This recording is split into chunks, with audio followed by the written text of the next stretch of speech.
하는 자 되어 온전히 영과 진리로 주를 예배하자. 주가 우리와 함께 영원히 함께 하시고 마르지 않는 샘물로 우릴 채우시리라. 모두 예배하는 자 되어 온전히 영과 진리로 주를 예배하자. 주가 우리와 함께 영원히 함께 하시고 마르지 않는 샘물로 우릴 채우시리라.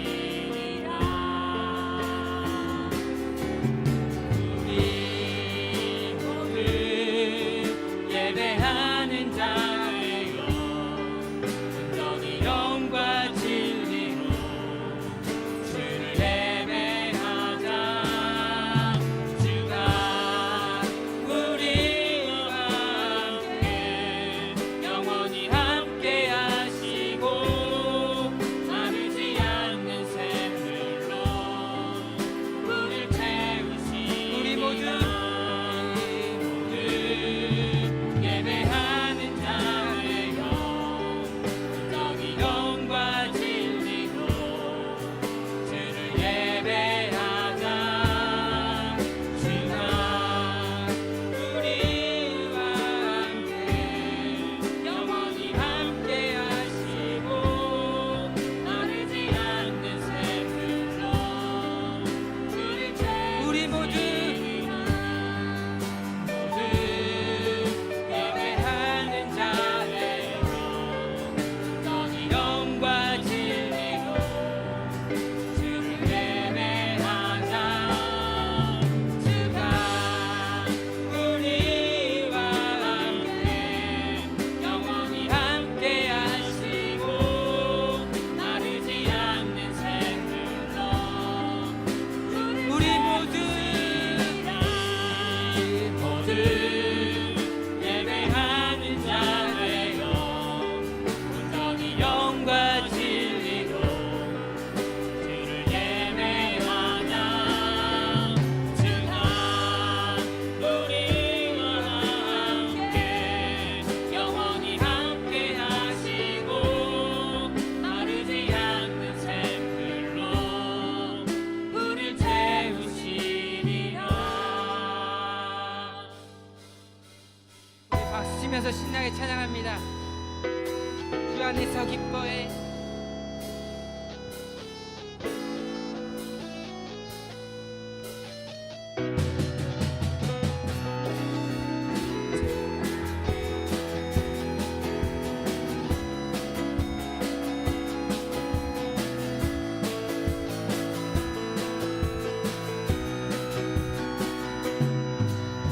주 안에서 기뻐해.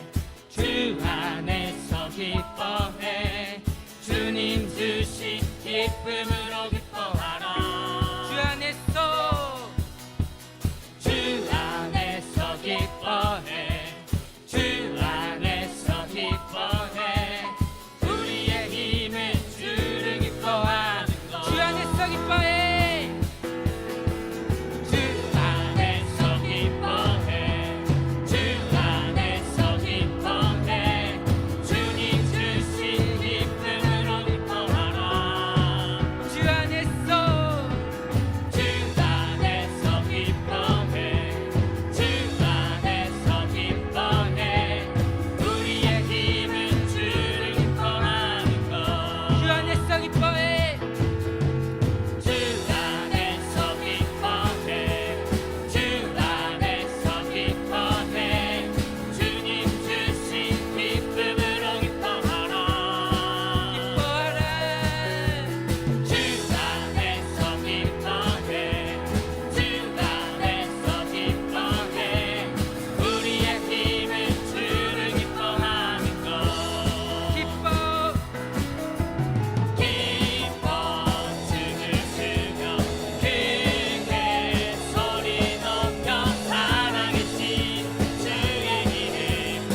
자, 우리가 학생회 때 이런 찬양을 많이 했었어요. 근데 그때랑 다른 건 뭐냐면은 지금은 춤을 추는 사람이 없어요. 그래서 오늘 춤을 추는 춤 선생님 한번 모셨습니다.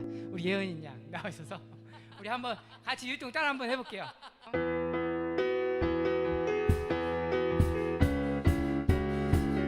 자, 일어나서 같이 해볼게요. 주 안에서 기뻐해. 주 안에서 기뻐해 주 안에서 기뻐해 주님 주신 기쁨으로 기뻐하라. 어려워요? 주 안에서 기뻐해 주 안에서 기뻐해 우리의 힘을 주를 기뻐하라. 다시 한번 주 안에서 기뻐해. 주 안에서 기뻐해 주 안에서 기뻐해 주님 주신 기쁨으로 기뻐하라. 기뻐하라. 주 안에서 기뻐해 주 안에서 기뻐해 우리의 힘은 주를 기뻐하는 것. 기뻐 춤을 추며 크게 소리 높여 살아계신 주의 이름 내 마음 나에 찬양해. 주를 바라볼 때 새 힘드시니 우리의 힘은 주를 기뻐하는 것. 아멘. 네, 들어가시고 우리 앉아서 이번에는 신나게 박수 치면서 다시 찬양해 볼게요. 이게 춤을 춰보니까 조금 더 신나죠? 아닌가 봐요. 다시 한번 해봐야 되나? 네, 네, 우리 박수 치면서 다시 찬양해 보겠습니다. 주 안에서 기뻐해.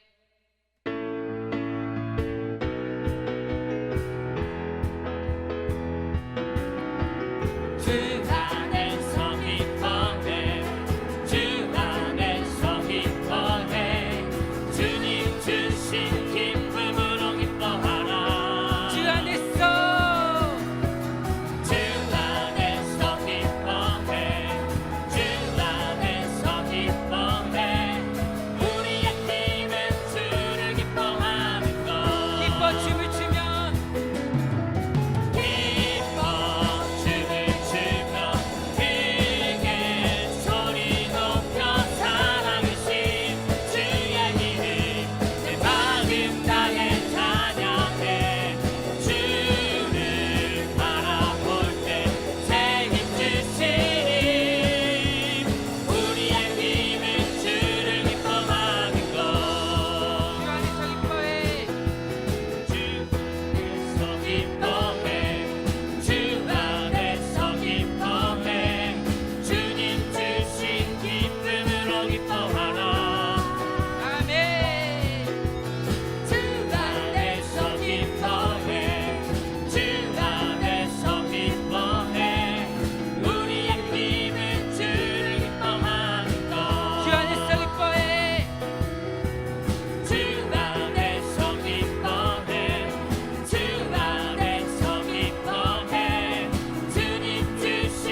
제가 아까 말씀드렸듯이 우리 어렸을 때는 이렇게 신나게 찬양하면서 몸을 춤으로도 추고 박수도 치고 되게 신나게 했는데 이제는 몸이 많이 안 따르는 것 같아요. 그죠? 땀도 이렇게 많이 나고 어르신들이 더 하시고 일어나기도 힘든데 일어나게 시키고 우리 다음 주에 한 번 더 하겠습니다. 다시 일어나 찬양합니다.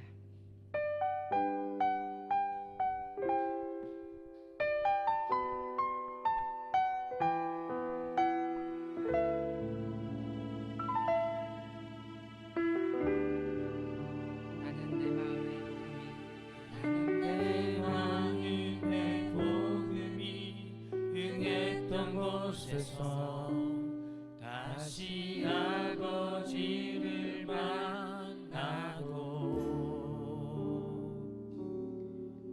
주님 내 마음의 연약한 눈물의 끝에서 또 나를 반겨주시네.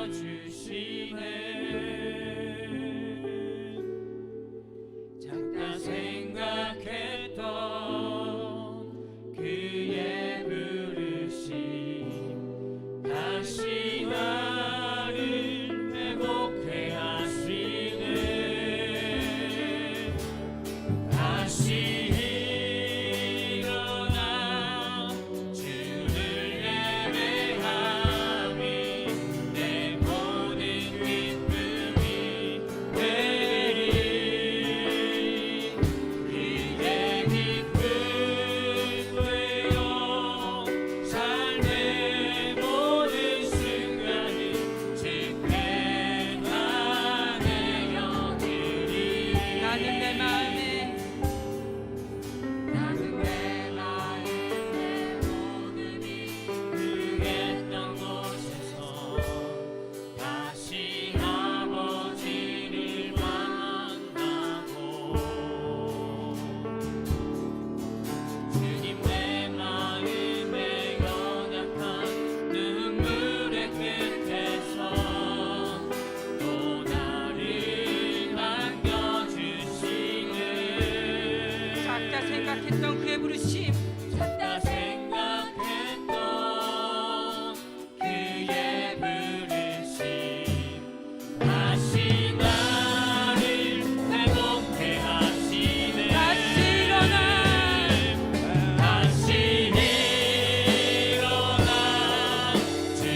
히브리서 11장 믿음장, 히브리서 11장 23절에서 26절까지 우리 믿음으로 하나님의 말씀의 은혜로 같이 봉독합시다. 23절 시작. 믿음으로 모세가 낳았을 때에 그 부모가 아름다운 아이임을 보고 석 달 동안 숨겨 왕의 명령을 무서워하지 아니하였으며 믿음으로 모세는 장성하여 바로의 공주의 아들이라 칭함받기를 거절하고 도리어 하나님의 백성과 함께 고난받기를 잠시 죄악의 낙을 누리는 것보다 더 좋아하고 그리스도를 위하여 받는 수모를 애굽의 모든 보화보다 더 큰 재물로 여겼으니 이는 상주심을 바라봄이라. 여러분, 오늘 여기에 보면은 모세에 대한 이야기를 하는데 모세의 어머니가 믿음으로 모세를 낳았다 그랬어요. 믿음으로 모세를 낳았고 아름다운 아이임을 보고 석 달 동안 바로의 명령을 무서워하지 않았다. 그리고 모세는 믿음으로 장성했다. 믿음으로. 그래서 바로의 공주의 아들이라 칭함받기를 거절했다. 또 하나님의 백성과 고난받는 것을 잠시 세상의 낙을 누리는 것부터 좋아했다. 26절에 우리가 이해가 안 되는 말씀 같아요. 그리스도를 위하여 받는 수모를, 모세가 그리스도를 위하여 수모를 받았다. 아니, 예수님은 신약시대인데 모세가 구약시대에 그리스도를 위하여 수모를 받았다. 자, 이렇게 볼 때에 도대체 모세가 어떻게 신약시대에 있는 그리스도를 위하여 수모를 받고 우리가 이해가 안 되잖아요. 근데 여러분, 무슨 말이냐면은 하나님이 모세를 모든 걸 다 쓴 고난을 그리스도를 위해서 했다. 모세가 그리스도를 위하여 한 게 아니고 하나님이 모세를 그리스도를 위하여 역사했다라는 이야기야. 모세는 그리스도를 위하여 한 줄을 몰라. 근데 하나님은 했다고 하는 거야. 여러분, 오늘 우리가 똑같은 거예요. 우리는 지금 신앙생활을 하면서 하나님이 나에게 준 은혜를 내가 알고 행할 수도 있지만 모르고 행하는 데에도 하나님은 그리스도를 위하여 행한다라고 인정해 주는 거예요. 이게 축복입니다. 오늘 우리는 이 지도자 이 모세에 대한 이야기를 시작하고 있는데 여러분, 하나님은 세상을 구원하시는 역사를 이루시는데 꼭 쓰시는 그 역사가 사람을 쓰는 거예요.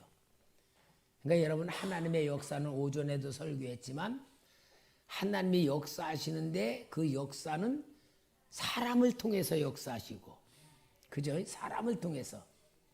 그런데 그 사람을 통해서 역사하는데 그 사람이 하나님이 나를 쓰시기를 원하신다는 걸 알고 쓰임받으면 그게 큰 축복이다 그 말이에요. 모르고 쓰임받는 사람도 있고 알고 쓰임받는 사람이 있어요. 그러니까 모르고 쓰임받는 사람은 복인 줄 모르고 쓰임받아. 예를 들어서 예레미야서에 보니까 내 종 느부갓네살을 통하여 그러면서 이스라엘 나라를 멸망시키고 포로로 끌고 가는 거야. 그러니까 분명히 하나님이 느부갓네살을 내 종이라 그래. 내 종. 그런데 느부갓네살은 하나님의 종인 줄 모르고 쓰임받아. 그거와 똑같은 거야. 오늘 여러분, 우리가 쓰임받으면서 하나님 앞에 내가 쓰임받는다는 걸 알고 쓰임받는 사람은 축복으로 알고, 모르고 쓰임받는 사람은 그냥 가는 거예요. 그러니까 오늘 우리가 쓰임받을 때에 내가 진짜 알고 쓰임받을 수 있는 믿음의 그릇이 돼야 될 줄 믿습니다. 졸려요? 여러분 저게 뭐야? 그 우리 졸지 않는 그 뻥튀기 과자라도 좀 갖다가 먹으면서 해야지 되지 않을라나? 나는 우리 성도님들이 오후 시간에 졸릴까봐 내가 참 열심히 고민을 하면서 말씀을 전하려고 애를 써요. 여러분들이 눈을 딱 감고 있으면 내가 이거 당황이 돼. 이거 진짜 어떻게 해야 되나. 혹시 우리 성도님이 졸리면은 그냥 일어나셔서 저 뒤에 가서 서서 이렇게 설교 들어도 돼요.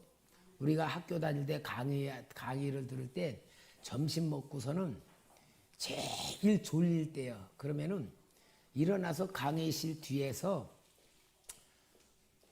서서 강의를 들어요.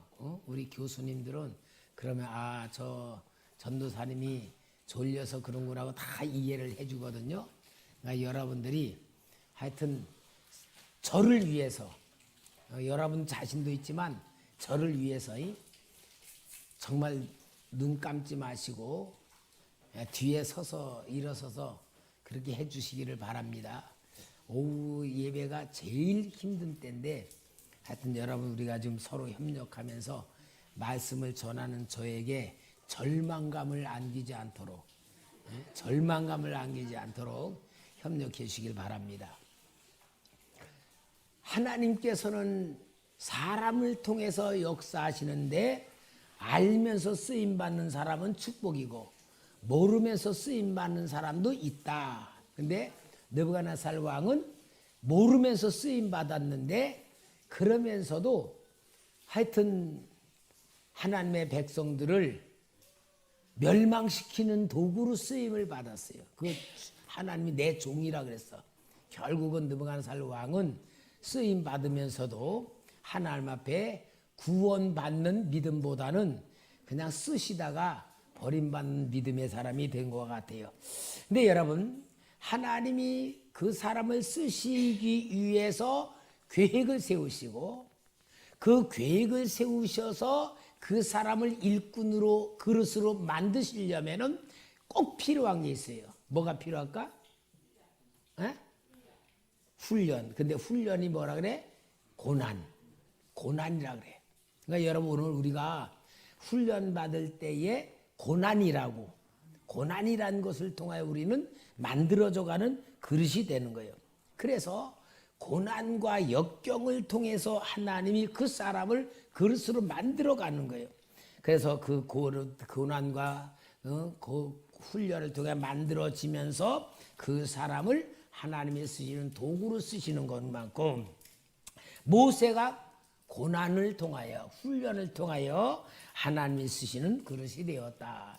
그래서 여기에 모세가 40년 훈련을 받는데 이제 모세가 태어난 시대적 상황이 있어요. 그 시대적 상황이 이제 애굽에서 이스라엘 백성들이 야곱의 가정 70명이 저 기근 때문에 고센 땅에 머물러서 거기서 목축업을 하면서 430년까지 거주를 합니다. 그러니까 430년이 뭐냐? 하나님이 일개의 가족을 국가로 만드는 과정이었어요. 근데 여러분, 그 당시는 사람들이 번창을 하다가도 전쟁이 일어나. 하여튼 저 당시는 전쟁이 항상 일어났어. 전쟁이 일어나면은 남자들이 많이 죽어. 전쟁에 나가서. 그러면 또 인구가 또 줄고, 또 전쟁에다 또 질고, 계속 그러면서 민족이 정말 큰 국가로 형성하기는 너무나도 어려운 상황이에요. 그런데 하나님은 야곱의 가족을 70명을 딱 고센 땅에다 놓고 전쟁은 누가 지키냐? 애굽이 지켜. 애굽이 그 당시에는 최강대국이기 때문에 애굽을 쳐들어오는 나라들이 별로 없어. 그러니까 고센 땅에 있는 이스라엘 백성들은 전쟁에 나가 죽는 경우도 없어. 그러니까 430년 동안에 엄청난 숫자고 늘어나도록 한 것은 하나님이 일개의 가족을 70명이란 가족을 국가로 만드시기 위한 그 훈련의 기간, 그 번성의 기간이 430년 동안 걸린 거예요. 그러는 가운데에 이제 여기에 하나님이 그렇게 역사하시는 역사가 이미 하나님의 계획을 아브라함에게 이미 가르쳐 줘요. 창세기 15장 13절에서 14절 보면은 여호와께서 아브라함에게 이르시되 너는 정령이 알라 내 자손이 이방에서 개교되어 그들을 섬기겠고 그들은 400년 동안 내 자손을 괴롭게 하리니 그 섬기는 나라를 내가 징치할지며 그 후에 내 자손이 큰 재물을 이끌고 나오리라. 하나님은 이미 400년 전에 이렇게 하겠다는 계획을 세워놓고 이미 그들이 어떻게 할 걸 보여주는 거예요. 그러니까 여러분 우리 하나님 믿는 사람들은 하나님의 말씀을 보면은 미래의 하나님의 계획까지 다 볼 수 있을 만한 은혜를 갖고 지혜를 갖고 사는 겁니다. 그래서 이 아브라함에게 하나님이 창세기 15장 16절에 내 자손은 4대 만에 이 땅으로 돌아오리니 이는 아모리 족속의 죄악이 아직 관영치 아니함이니라 하시더니 그러니까 400년 동안 있는 이유가 또 있어요. 이유가 뭐냐? 가나안 땅에 살고 있는 아모리 족속, 가나안 족속들이 그 땅에 살면서 하나님의 심판을 받을 수 있는 죄가 채워져야지 돼. 그러니까 여러분 하나님도 심판할 땐 죄가 채워진 것만큼 돼야지 심판하는 건데 그러니까 가나안 족속들이 죄악이 관영하지 않으니까 그 죄악이 가득 찰 때까지 기간이 400년이 걸리는 거야. 그러니까 이스라엘 백성들에게는 가나안 땅으로 들어오는 게 축복이고 가나안 땅에 있는 사람들은 이스라엘 백성들이 들어오는 게 뭐가 되냐? 하나님의 심판이 되고 그죠? 또 이스라엘 백성들이 애굽에서 430년 동안 오면서 가나안 땅으로 인도하기 위해서 내리는 재앙이 애굽 백성들에게는 재앙이고 이스라엘 백성들에게는 구원이고 그죠? 그러니까 애굽에는 재앙, 이스라엘 백성들은 구원, 가나안 땅에 있는 사람들에게는 심판. 그러니까 이게 하나님의 역사를 우리가 보는 눈이 열려져야 돼. 그러니까 여러분 우리는 하나님이 우리에게도 역사하는 거예요. 혹시 우리가 은혜에서 떨어지고 하나님의 뜻대로 살지 않으면 하나님이 징계를 내려. 징계를 내리는 것이 망하라는 거예요? 살라는 거예요? 살라는 거다 그 말. 그러니까 징계는 하나님의 뭐다? 사랑이다. 그렇게 봐야지만 우리는 하나님의 온전하신 역사를 보는 눈이 열려지는 거예요. 그래서 우리가 성경을 볼 때에 한쪽만 보면 안 돼. 하나님은 온전하신 역사를 이루어 가신다는 걸 보는 눈이 열려져야지 하나님의 마음을 알 수 있어. 내가 원하는 것만 딱 보면은요, 하나님이 나를 사랑하시는 것보다 미워하시는 게 느껴지는 게 더 많을 거야. 그렇죠? 그러나 성경을 보는 눈이 그리 열려야 됩니다. 이래서 이스라엘 백성들은 하나님의 구원의 시간이 정해져 있었다. 그렇게 되고 그 다음에 이제 여기에 출애굽기로 넘어가면은 출애굽기 1장 7절을 좀 봅시다. 찾아줘서 감사해. 다 같이 읽읍시다. 시작.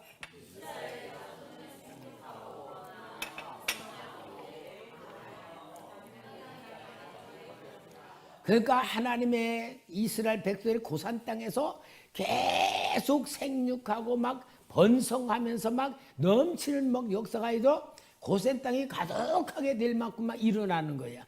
이게 이제 하나님이 아브라함과 이삭과 야곱에게 큰 민족이 되게 하려는 역사를 막 이루어 가는데 시간표가 딱 되니까 이제 어떤 역사가 합니까? 8절의 말씀 시작.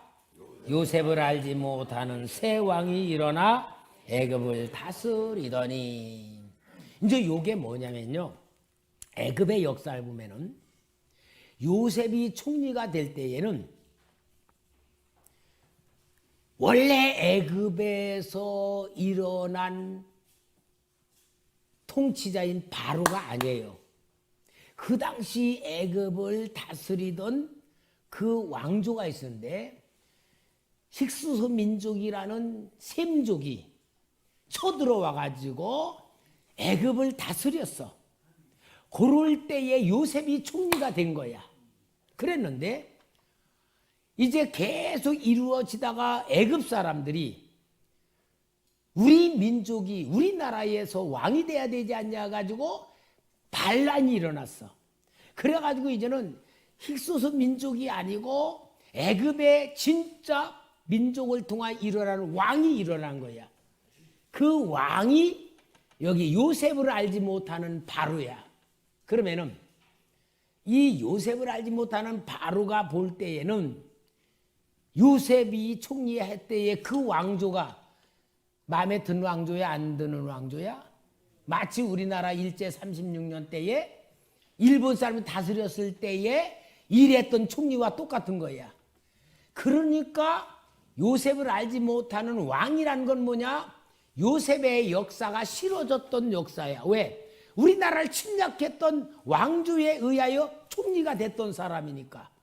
그러니까 애굽에서 왕이 일어나고 그 왕조가 볼 때에는 요셉의 역사는 싫은 거고 그 후손인 이스라엘 백성들이 좋아 나빠 싫은 거야. 이제 그러한 시각에서 이 바로가 보면서 이야기를 한 거야. 뭐라고 했냐? 응? 이들이 전쟁에서 다른 나라가 쳐들어오면은 그들과 함께 우리를 대적할 수 있다라고 보게 된 역사가 이런 상황으로 빠져 있을 때에 일어난 왕조였다는 걸 보여주는 겁니다. 그래서 10절 말씀 출애굽기 1장 10절 자, 다 같이 읽어볼까요? 시작. 지혜롭게 하자. 두렵건대 그들이 더 많게 되면 전쟁이 일어날 때에 우리 대적과 합하여 우리와 싸우고 이 땅에서 나갈까 하노라 하고. 그러니까 그러한 이스라엘 백성 애굽의 총리였던 요셉도 거부할 수밖에 없는 생각이었고 역사였고 오늘 이 시대에 이 애굽을 다스리는 왕의 바로의 입장에서 볼 때는 이스라엘 민족들은 우리 민족과 같은 민족이 아니라고 하는 의식에서 미워하는 역사가 시작되었다 그 말이야. 그러니까 이제 할 수 있는 방법이 뭐냐? 그것이 오늘 1장 11절에서 14절입니다. 다 같이 시작. 감독들을 그들 위에 세우고 그들에게 무거운 짐을 지워 괴롭게 하여 그들에게 바로를 위하여 국고성 비돔과 람셋을 건축하게 하니라. 그러나 학대를 받을수록 더욱 번성하여 퍼져나가니 애굽 사람이 이스라엘 자손으로 말미암아 근심하여 이스라엘 자손에게 일을 엄하게 시켜 어려운 노동으로 그들의 생활을 괴롭게 하나니 곧 흙 이기기와 벽돌 굽기와 농사의 여러 가지 일이라 그 시키는 일이 모두 엄하였더라. 이제 감독을 세우죠. 그리고 이 일을 시키는데 조직적으로 시키는 거예요. 그러면서 목적이 뭐예요? 학대하는 거야. 학대를 해가지고 번성하지 못하도록. 왜냐? 중노동을 하면서 힘들면은 자식들이 번성하지 않겠다라는 계산을 가지고 계속 학대를 해요. 그런데 오늘 이스라엘 백성들은 학대를 받을수록 번성했다 그랬어요. 학대를 받을수록 번성했다. 그리고 막 창성해지는 거예요. 그러니까 우리나라가 지금 심각한 게 뭐예요? 인구 애기들 못 낳게 만들어 가지고 지금 심각해서 뭐 2070년도인가 얼마 되면 우리나라가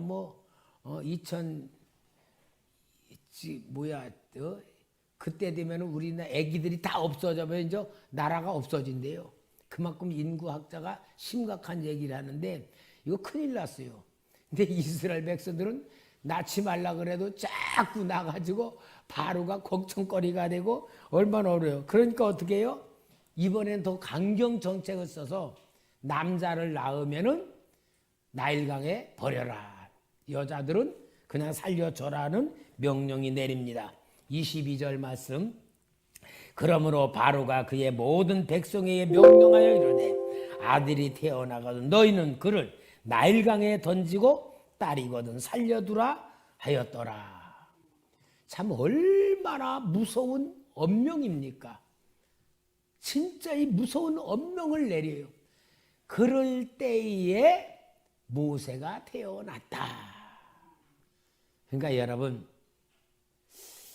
정말 모세가 태어난 그때야말로 태어나지 않아야 될 때에 태어났다 그 말이잖아요. 얼마나 암흑시기합니까? 진짜 무서운 시기잖아요. 여러분 사람으로서는 할 수 없는 최악의 생활인데 그럴 때에 하나님이 정말 그 역사를 이루신 거예요. 여러분 오늘 우리는 사람이 보는 환경하고 하나님이 보는 환경하고 달라요. 하나님이 보시는 역사는 진짜 사람의 계산과 다른 거예요. 저 중국에서 공산화 되기 전에 아주 신앙들이 충만한 분들이 25명이 우리가 저 이스라엘 나라까지 가면서 복음을 전하자 하는 하나님의 은혜를 받고 25명이 이스라엘 나라를 가면서 전도하는 그 마음으로 일어나서 출발을 했대요.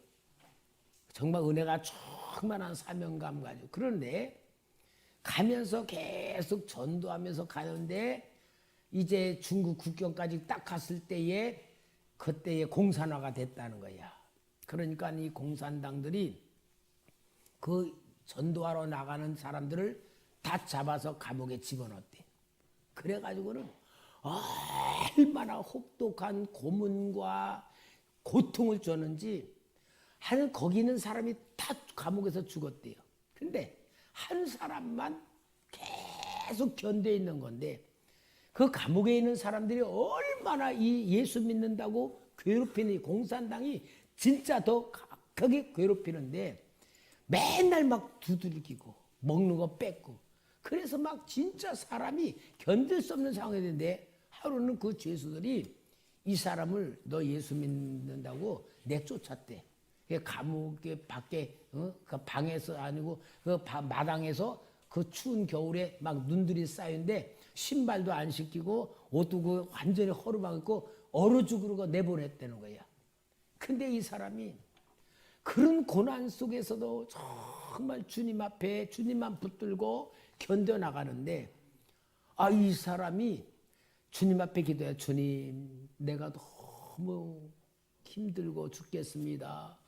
얼어 죽겠습니다. 그러고 막 기도를 하는데 감옥에 있는 사람들이 이제 얼어 죽는 모습을 보려고 그러는데 사람들이 깜짝 놀랐대. 그 사람이 있는 데가 막 이 모락모락 김이 나고 그 주위에 있는 눈들이 막 녹으면서 이 사람이 막 완전히 은혜 안에서 막 충만한 가운데 온몸이 막 열이 막 따뜻하게 막 나고 그래가지고 감옥에 있는 사람 너무 무서워서 그때부터 이 사람을 건들지 못하더래. 그랬다가 이제 40년 만인가 나왔다는 거야. 감옥에서 내버려. 감옥에서 나올 때가 근 90세가 다 돼서 나왔다는 거야. 근데요, 감옥에서 나오니까 갈 데도 아무 데도 없고 아는 사람도 없고 그런데 이 사람이 기도하게 주님 아무 데나 좋습니다. 오두막이라도 작은 방 안에 기도할 수 있는 방을 달라고 그렇게 기도하는데 이 사람이 나온 걸 보고 길에서 만난 사람이 예수 믿는 걸 알고 이 사람을 모셔가지고 자기네 드리는 그 가정교회 모셔서 그분의 이야기를 듣는 거야. 이 사람이 간증을 하면서 진짜 살아계신 하나님의 역사가 그대로 막 임하는 거야. 그래서 이 사람이 막 다니는 데마다 막 그렇게 해가지고 약 100살이 조금 넘게 살면서 그 사람들에게 은혜를 끼친 그 역사가 외국까지 막 전파되는 역사로 이루어졌다는 거야. 그러면서 하나님이 그들이 만약에 25명이 그냥 예루살렘까지 가면서 전도했다면은 그냥 전도한 것으로 끝났는데 이 사람의 공산화된 중국 땅에서 하나님 살아있는 역사를 실제로 나타내는 가운데에 그 은혜 받은 자리 밖에 나가서 막 전도하는 역사가 일어나는 것을 기록한 것을 보면서 진짜 하나님의 방법과 사람의 방법이 다르다 하는 실제적인 이야기가 있어요. 여러분, 오늘 우리는 항상 나라는 사람은 내 입장에서 생각하고 내 수준에서 생각하고 내 계획으로 생각하는 게 오늘 우리들이 바라는 하나님의 역사야. 그런데 하나님의 역사는 내 생각과 내 계획과 내 그림과는 전혀 다르게 역사하실 수 있다 그 말이야. 그곳서 눈을 뜨는 게 진짜 신앙이에요. 그래서 우리 신앙 훈련을 받을 때 어떻게 하냐? 하나님 입장에서 생각할 줄 알고 말할 줄 알고 행동하는 이게 진짜 하나님이 우리를 만드시는 가장 중요한 원리고 신앙 방법이거든. 모세가 태어났을 때에 정말 태어날 수 없고 태어나서 안 되는 그런 상황임에도 불구하고 하나님의 역사는 시작하는 거예요. 그게 바로 위대한 지도자를 만드시는 역사가 누구다? 하나님이다. 여러분, 모든 역사는 하나님의 역사입니다.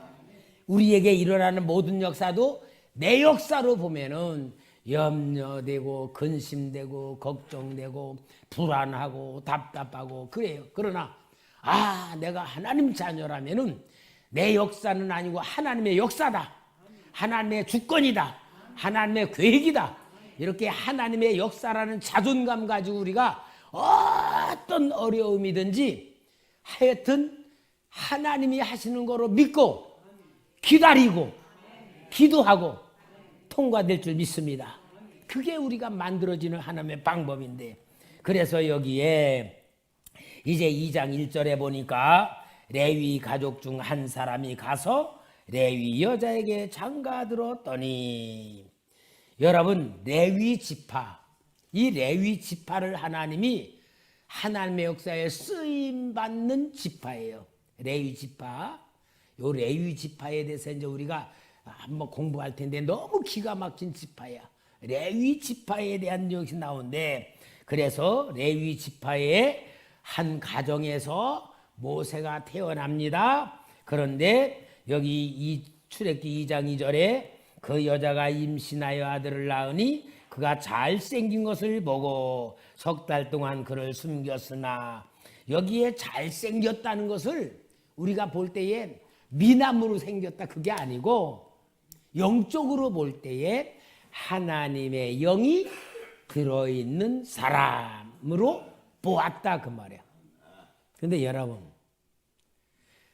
태어나지 않을 때에 태어난 아기를 볼 때에 엄마 심정으로 보면 아이고 너 정말 시대를 잘못 나고 태어났구나. 딸이었으면 됐는데 어찌 아들로 태어났냐. 그러면서 모세 어머니가 모세를 바라봤다면 틀림없이 어디 갔겠어? 나일강에 갔겠지. 근데 모세가 태어난 것이 잘생긴 아이라고 하는 것이 어머니의 믿음이었던 거예요. 어머니의 믿음으로 본 눈이야.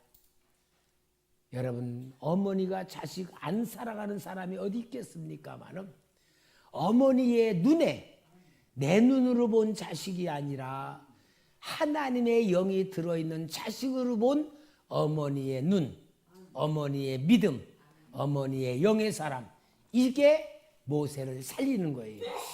그죠? 그러니까 여러분, 오늘 우리는 하나님의 마음으로 본 눈이 열려져야 됩니다. 내가 보면은요, 미운 놈은 믿고요. 좋은 놈은 좋고 그러잖아. 근데 하나님의 마음으로 보면은 미운 놈도 하나님의 마음으로 보면 좋게 보일 수 있어요. 나는 진짜 우리 하나님 앞에 내가 은혜 받은 중에 참 큰 은혜 받은 게 하나님은 목사도요 은혜를 줘가지고 만들어가요. 우리 복래 씨에게 받은 은혜를 내가 항상 감사해. 맨날 우리 복래 씨 잠자지 않으면 화장실 가 있고 그래서 내가 아이고 하나님 저 교회 오나 마나 저 맨날 뭡니까 미워지는 생각도 있고 답답한데 내가 그래서 하나님께 기도했잖아요. 하나님 우리 복래 천국 갈까요? 저런 신앙생활 하는데 천국 갈까요? 하나님 믿지 않는 것 같고요. 하나님 전혀 생각하는 것 같은데요. 그리고 내 기도했더니 하나님이 얼마나 사랑하는지 그의 행동이 아니고 나는 그의 본질을 본다. 그의 영혼을 내가 사랑한다. 그런 것을 내가 너무 은혜돼서 내가 글씨로 받아 찍었잖아. 찍어가지고 성도님들 앞에도 내가 읽어줬죠. 내가 그때 뭘 깨달았냐. 아하, 목사는 행동을 보지만 하나님은 영을 보시고 본질을 보는구나. 그때 내가 치료받고요. 정말 우리 성도님들이 하는 모든 걸 볼 때마다 축복 기도를 내가 하게 됐어요. 야, 이게 목사에게 주신 은혜가 성도님들이 받는 은혜가 되는 겁니다. 그러니까 여러분들이요, 정말 제가 은혜를 많이 받을 수 있도록 기도들 해줘야 돼. 다 저 위해서 기도하죠. 그게 여러분 자신에게 돌아가는 복이 되기 때문에 그런 거예요. 그래서 내가 자동차 헌금도 한 달에 10,000원이라도 하라는 거야. 왜? 그래야 목사를 사랑하는 마음으로 연결이 되잖아. 안 하면은 이 사람은 나하고는 전혀 상관없다. 아마 근데 기도 끊을 줄 몰라. 10,000원이라도 해야 됩니다. 왜? 목사도 성도들과의 연관되어 있는 삶을 살아가는 거거든.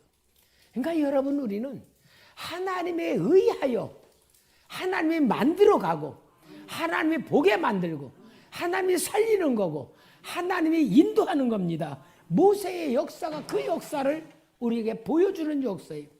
그래서 정말 이 말씀이 오늘 우리 읽은 대로 히브리 11장 23절에 믿음으로 모세가 나왔을 때 그 부모가 아름다운 아임을 보고 3달 동안 숨겨 임금의 명령을 무서워 아니하였으며 라고 말씀하고 있어요.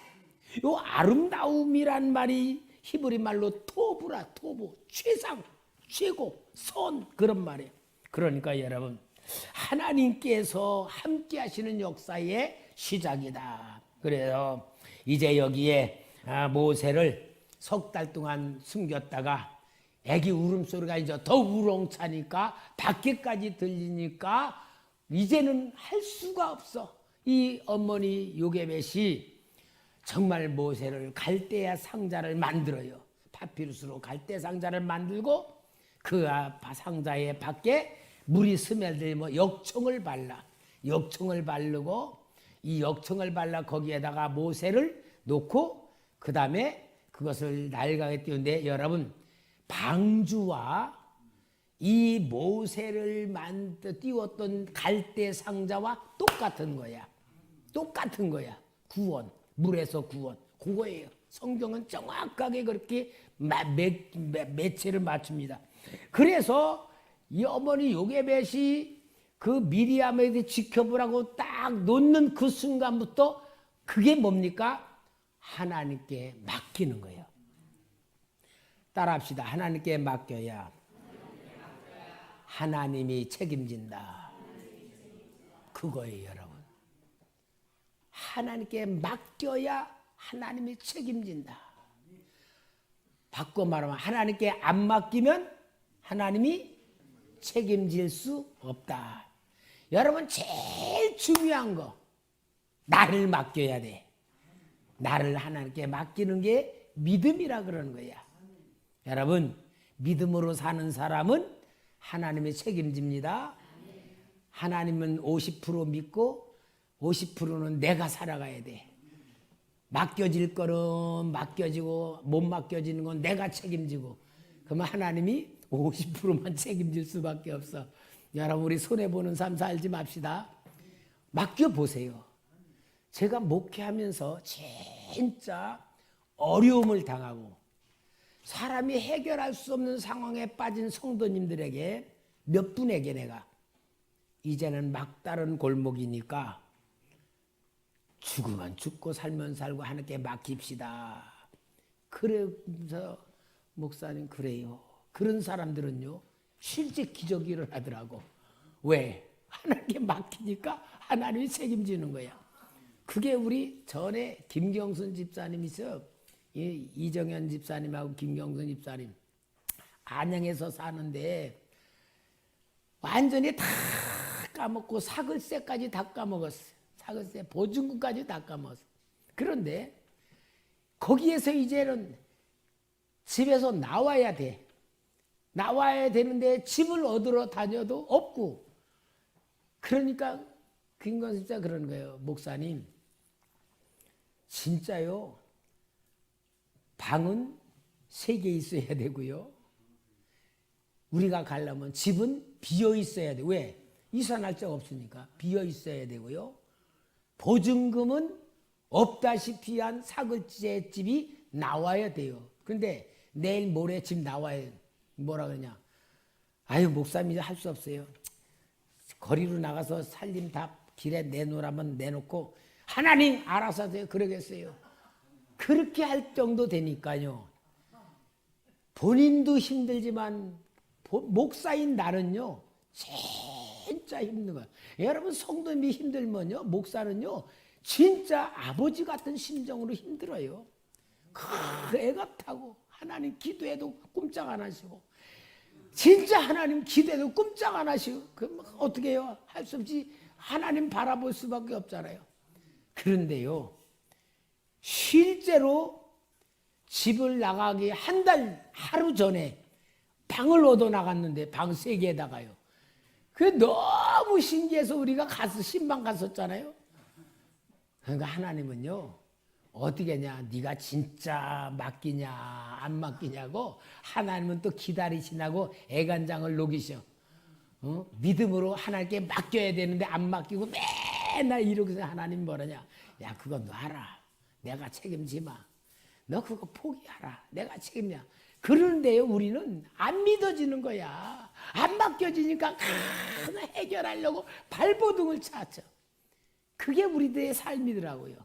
여러분 우리는 확실한 자존감 가져야 해요. 따라합시다. 나는 하나님의 자녀입니다. 하나님이 내 모든 인생 책임집니다. 우리 그렇게 삽시다. 그래서 예수 완전히 맡긴 사람은 없다. 걱정 근심이 없어야 맡긴 거야. 걱정 근심이 있으면은 맡긴다고 말은 했어도 안 맡기는 거야. 이제 그게 하나님이 우리에게 원하시는 방법이요. 그래서 믿음으로 하는 거예요. 그래서 여기에 결국은 이제 하나님의 손에 맡기는 게 갈대상자 만들어서 걷다가 애기 놓고 그 나일강에 띄워놓고 거기 이제 숲을 들이니까 거기 띄워놓고 미리암을 지키게 만들면서 하나님 앞에 모든 걸 보는데 하나님의 시간표가 딱 되니까 바로의 공주의 딸이 목욕하러 딱 나오는 겁니다. 누가 보냈을까? 하나님이 딱 보내는 거예요. 그러니까 여러분 우리는 하나님의 역사가 얼마나 시간표에 귀하게 맞는지 봐요. 2장 5절 말씀 봅시다. 바로의 딸이 목욕하러 나일강으로 내려오고 시녀들은 나일강가에를 거닐 때에 그가 갈대 사이에 상자를 보고 시녀를 보내어 가져다가 열고 그 아이를 보니 아기가 우는지라 그가 그를 불쌍히 여겨 이르되 이는 히브리 사람의 아기로다. 그의 누이가 바로의 딸에게로 이르되 내가 가서 당신을 위하여 히브리 여인 중에서 유모를 불러다가 이 아기에게 젖을 먹이게 하리까. 바로의 딸이 그에게 이르되 가라 하며 그 소녀가 가서 그 아기의 어머니를 불러오니 바로의 딸이 그에게 이르되 이 아기를 데려다가 나를 위하여 젖을 먹이라. 내가 그 삭슬 주리라. 여인이 아기를 데려다가 젖을 먹이더니 그 그 아이가 자라매 바로의 딸에게로 데려가니 그가 그의 아들이 되니라. 그가 그의 이름을 모세라 하여 이르되 이는 내가 그를 물에서 건져냈습니다 하였더라. 참 하나님 역사와요. 미리암이 지켰다가 바로의 딸 공주가 와서 아기를 보고 그 아기를 안타깝게 여길 때에 그 쫓아가서 이 아이를 젖먹일 유모를 제가 소개할까요? 그래 소개하라. 그러니까 모세 어머니를 데리고 와서 모세 어머니가 자기 아들을 안고 자기 아들을 젖먹이면서 뭣도 받았다? 돈도 받았다. 유모의 월급도 받았다. 그러니까 하나님은요, 맡기기만 하면 다 책임지시는 거야. 이게 하나님의 역사의 방법이고 오늘 우리가 받아야 될 은혜고 하나님의 능력이 나타난 축복이 된 줄 믿습니다. 그래서 이 모세가 실제로 허가받은 양육을 받잖아요. 어머니 앞에서. 얼마나 하나님께서 오묘하게 역사합니까? 여러분, 하나님은 믿는 우리에게 큰 역사를 이룰 줄 믿습니다. 그러니까 이 어머니 요게벳이 모세에게 젖을 먹으면서 정말 뭘 했겠어요? 너는 히브리 사람이다. 너는 사명자다. 너는 이 시대를 대표할 책임자다. 계속 어려서 교육시킨 그 교육의 효과가 착 나타나는 게 히브리서 11장 오늘 우리가 읽은 대로 24, 26절입니다. 정말 우리 하나님 한번 같이 읽읍시다. 시작. 모세는 장성하여 바로의 공주의 아들이라 칭함을 거절하고 도리어 하나님의 백성과 함께 고난받기를 잠시 죄악의 낙을 누리는 것보다 더 좋아하고 그리스도를 위하여 받는 능력을 애굽의 모든 보화보다 더 큰 재물로 여겼으니 이는 상주심을 바라봄이라. 여러분, 진짜 신앙 교육이 얼마나 중요한 것인가 보여주는 거예요. 아니 바로의 공주가 되어서 바로가 죽으면 그 나라의 황제가 될 수 있는 여건이 되어 있음에도 불구하고 모세는 노예의 민족인 그쪽 편에 들어섰다고 하는 이것이 하나님이 모세를 만드신 방법이었던 거예요. 얼마나 하나님의 역사가 큽니까? 여러분, 우린 지금 모세 이야기를 하는 게 아니에요. 누구 얘기를 하는 거예요? 내 얘기요, 내 얘기. 여러분, 진짜 우리가 믿음 안에서 보면은 내 과거, 살아왔던 과거, 어렸을 때부터 성장하면서의 많은 어려움, 죽을 고비, 많은 시련들, 그걸 보는 눈이 열려져야 돼. 하나님을 만나지 않은 사람은 그 모든 과거가 부모에 대한 원망, 형제에 대한 원망, 이웃에 대한 원망, 그게 상처로 남아. 그게 오늘도 붙잡고 있어. 그러나 진짜 예수를 믿고 하나님의 은혜를 받고 성령을 받은 성도가 보는 눈이 될 때는 이것이 하나님의 은혜구나. 고난도 은혜였구나. 나를 만드셨구나. 나를 기도의 사람 만들었구나. 나를 영의 사람 만들구나. 모든 게 다 은혜로 보일 때에 오늘이 은혜로 사는 거예요. 우리 성도님이 어떻게 보입니까? 과거가 어떻게 보여요? 응? 여러분들이 어떻게 보고 있는지 한번 생각해 봐. 내가 지금 은혜로 살고 있는 사람은 과거가 은혜로 보이고 상처로 갖고 있는 사람은 지금도 부정적이고 모든 게 부정적으로 보는 거예요. 이게 오늘 우리 하나님이 만드시러 오면서 온 사람이고, 그래서 오늘 자기를 보는 눈이 뭐냐? 내가 대표자구나. 우리 가정의 대표자, 직장의 대표자, 삶의 대표자. 이 대표자로 보는 눈이 열려질 때에 하나님이 나의 기도를 들어주셔야 될 이유, 복을 주실 이유, 지혜를 주실 이유, 물질을 주실 이유가 확실한 거예요. 그리고 달라고 해야 될 이유가 있는 거예요. 이게 은혜입니다. 이게 하나님의 마음이고 이게 하나님의 뜻인 거예요. 여러분, 오늘 우리는 진짜 자신에 대한 자존감 확실해야 됩니다. 자신의 정체성 확실해야 됩니다. 이것이 바로 살아야 될 이유고, 건강해야 될 이유고, 돈 주실 이유고, 모든 이유가 돼요. 이유 있는 인생, 이유 있는 삶을 우리가 알아야 되는 거고, 이게 하나님의 마음입니다. 하나님이 오늘도 나를 이렇게 사랑한다는 걸 느끼고 누리고 체험하는 복된 삶 되길 바랍니다.